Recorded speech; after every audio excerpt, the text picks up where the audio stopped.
ಮಾಡಿದೆ ಸರ್ ರಾಜ್ಯ ಸರ್ಕಾರ ಪೆಟ್ರೋಲ್ ಡೀಸೆಲ್ ಆಯ್ತು ಈಗ ಸರ್ ಅದು ನಾಳೆ ಪ್ರತಿಭಟನೆ ಮಾಡಿ ಹೇಳಿದ್ದೀವಿ, ಇವತ್ತು ತಿರ್ಗಾ ಹೇಳ್ತೀವಿ. ಈ ರಾಜ್ಯ ಸರ್ಕಾರಕ್ಕೆ ಇವ್ರಿಗೆ ಡೆವಲಪ್ಮೆಂಟ್ ಮೈಂಡ್ ಇಲ್ಲ.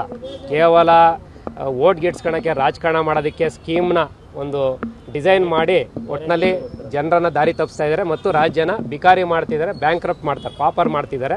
ಇದು ಬರೋ ದಿವಸಗಳಲ್ಲಿ ಅವ್ರ ಶಾಸಕರೇ ದಂಗೆ ಹೇಳ್ತಾರೆ. ಅದರಲ್ಲಿ ಯಾವುದೇ ಯಾಕಂದ್ರೆ ಇನ್ನೇನು ಮಾತಾಡ್ತಾರೆ ಎಲ್ಲ ಕಾಂಗ್ರೆಸ್ ಶಾಸಕರು, ನಾವು ಅಲ್ಲಿ ಅಸೆಂಬ್ಲಿ ಲಾಬಿಲಿ ಕೂತಾಗ ಗೊತ್ತಾಗ್ತದೆ ಇದೆಲ್ಲ ಪೂರ್ತಿ ಅವರೇ ದಂಗೆ ಹೇಳ್ತಾರೆ. ಯಾಕಂದ್ರೆ ಒಂದೂ ಇಲ್ಲಿ ಒಂದು ಶಾಸಕ ಆಚೆ ಹೋದರೆ ಜನ ಬಂದು ಮಕ್ಕುಯ್ತಾರೆ, ಮನೆ ಹತ್ರ ಬಂದು ಕೂತ್ಕೊಂಡು ಒಂದು ರಸ್ತೆಯಾಗಿ ₹1 ದುಡ್ಡಿಲ್ಲ, ಒಂದು ಚರಂಡಿ ಹಾಕೋಕ್ಕೆ ದುಡ್ಡಿಲ್ಲ, ಒಂದು ಪಾರ್ಕ್ ಡೆವಲಪ್ಮೆಂಟಿಗೆ ದುಡ್ಡಿಲ್ಲ.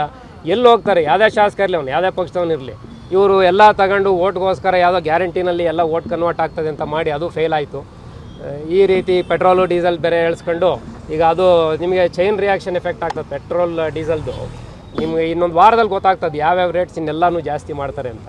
ಸೊ ರಾಜ್ಯ ಸರ್ಕಾರ ಅದು ಸಿದ್ದರಾಮಯ್ಯನಂಥವ್ರು ಅಷ್ಟೊಂದು ಬಜೆಟ್ ಮಂಡಿಸಿರೋವಂಥವ್ರು ಯಾಕೆ ಈ ರೀತಿ ಡಿಸಿಷನ್ನು ತಗೊತಾ ಇದ್ದಾರೆ? ರಾಜ್ಯನ ಇವರು ಸಾಲದ ಶೂಲಕ್ಕೆ ಮತ್ತು ರಾಜ್ಯನ ಪಾಪರ್ ಮಾಡೋ ಸ್ಥಿತಿಗೆ ತಗೊಂಡು ಹೋಗ್ತಿರೋಂಥದ್ದು ಗ್ಯಾರಂಟಿ. ಸರ್, ಹಾಲು ಪ್ರತಿಯೊಬ್ಬರಿಗೂ ಕೂಡ ಬೇಕು, ಯಾಕಂದ್ರೆ ಚಿಕ್ಕ ಮಕ್ಕಳಿಗೆ ಎಲ್ಲರೂ ಕೂಡ ಹಾಲು ಬೇಕಾಗಿರುವಂಥದ್ದು. ಆದರೆ ಈ ಥರ ದರ ಜಾಸ್ತಿ ಮಾಡೋದ್ರಿಂದ ಖಂಡಿತವಾಗ್ಲೂ ಸರ್ ನೋಡಿ ಇನ್ನೂ ಜಾಸ್ತಿ ಆಗ್ತದೆ. ಈಗ ಏನು ಈಗ ಅವರಲ್ಲೇ ಬಸ್ ಚಾರ್ಜು ಜಾಸ್ತಿ ಮಾಡ್ತೀವಿ ಅಂತ ಹೇಳಿದ್ದಾರೆ, ಬಸ್ ರೇಟ್ನ ಅವ್ರ ಮಂತ್ರಿನೇ ಹೇಳಿದ್ದಾರೆ ಪೂರ್ತಿ.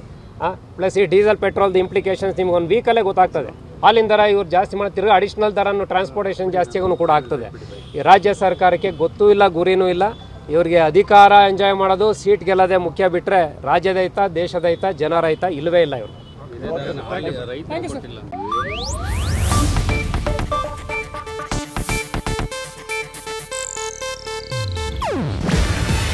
ಇದು ಏಷ್ಯಾನೆಟ್ ನ್ಯೂಸ್ ನೆಟ್ವರ್ಕ್ ಪ್ರಸ್ತುತಿ. ನೀವು ನೋಡ್ತಿದ್ದೀರಾ ಏಷ್ಯಾನೆಟ್ ಸುವರ್ಣ ನ್ಯೂಸ್.